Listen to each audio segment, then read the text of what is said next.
Hi everybody, welcome back to my channel. Today we are talking about eczema-friendly sweeteners. So I want you guys to be able to enjoy your sweet treats every once in a while, but I do want to let you know that if you're someone that craves sugar, it is a sign of leaky gut. So basically you can change your gut bacteria depending on what you eat. So it's not actually you that craves these foods, it's your bacteria that lives in your gut.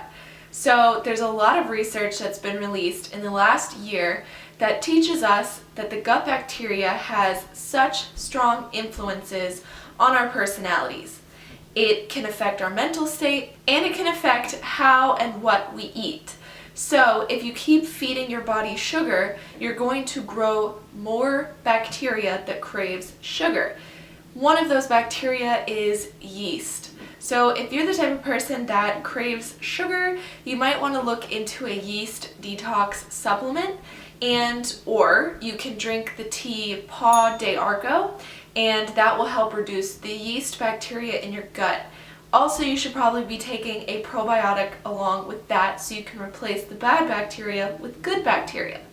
But now let's jump into what sweeteners you can use to, spice up your eczema-friendly lifestyle. So one sweetener that is safe for all stages of eczema is maple syrup. And I want you guys to only use this in small, tiny portions. Maple syrup is higher on the glycemic index, but it has virtually no salicylates in it, which makes it safe for stage 1. So for example, if you're eating oatmeal in the morning, just put a little bit of maple syrup and that will help you a lot. Another thing you can try to do is use stevia.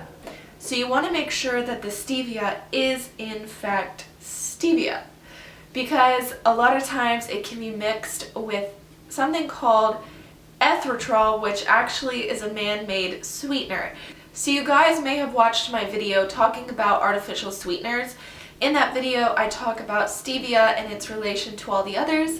Stevia is in fact from a plant and is perfectly safe for you to use in most stages of eczema. You want to be careful if you're in stage 1. You should try a little bit of it just to see if you have a reaction. I'm not actually sure if it has salicylates or not because there's very little research and there's not a form that has every single substance and the salicylate amount in it. So my recommendation for you is to be aware of the glycemic index. The glycemic index was put together pretty much because of the abundance of people with diabetes, especially in America. Diabetes is when your body has issues with glucose. Your body produces a hormone called insulin, and the insulin will block. To make this as easy as possible, insulin prevents glucose from entering in the cell.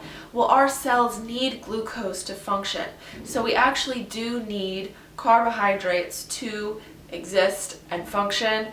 And I know the keto diet is extremely popular right now, but our bodies function just a little bit better when we're using glucose instead of using our fat cells. Our cells need glucose. So what I want you guys to do is go on Google and type in glycemic index and then try to pull up a chart. And so this chart will tell you where everything falls. So as you see, refined sugar, like white or brown sugar, falls very high on the glycemic index.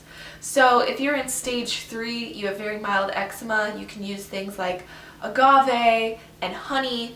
If you're in stage 1, you absolutely want to avoid honey. Honey is very high in salicylate. You will also find talk about artificial sweeteners on the glycemic index. It'll have it at 0 basically, but go watch my artificial sweeteners video for more information on that and my opinions on that. But another really great sugar you can use is coconut sugar. So I want you guys to avoid sugar in the raw cane sugar. It's a lot higher on the glycemic index and it will probably make you flare.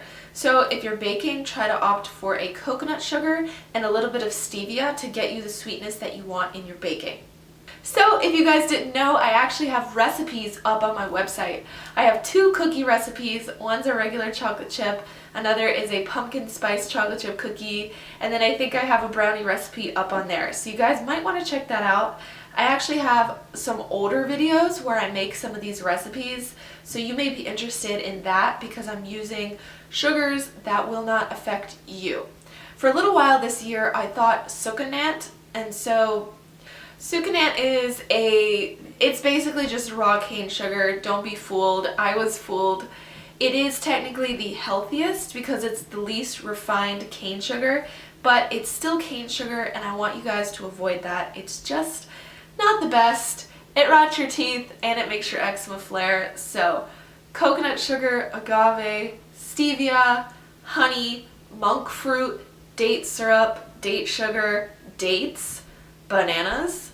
All of those are great to sweeten up your food with. But I do want to say that dates will affect stage 1 eczema pretty badly, so try to avoid that. And don't forget, you can always use fruit. Like I said, you can use bananas and dates.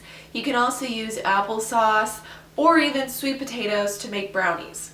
Crazy, right? There's lots of videos on the internet, and if you follow me on Instagram, @MichelleMills_, then you will see that daily I post on my story recipes that I find from all over the internet, and they're usually brownies. And I will tell you on my story if they're eczema friendly or not. I'll put #eczema friendly. So follow me on there for inspiration, or you guys can just DM me on there and we can have a conversation. I really appreciate you guys watching this video, and I will see you in my next one. This week is crazy. I'm posting 7 videos in 7 days. So I'll see you in my next one.